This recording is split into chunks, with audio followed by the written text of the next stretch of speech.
friends, and even role models and celebrities have also faced failure. If you're confronting failure right now, know that there is hope and it does get better. Argue a lot, regularly consider separating, or regret being in their relationship. Conflict between parents can be easily triggered, often by common things that upset normal daily life. This can be problems with money, or at work, or because of ill health.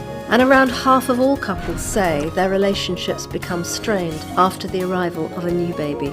But it can be easy to forget that when relationships are strained, it is children who suffer the most.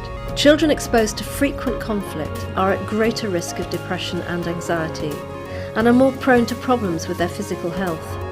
They're also more likely to develop behaviour problems and to do worse at school. And this can have a knock-on effect. Conscience, i.e. they feel bad about themselves and negatively reply to life situations.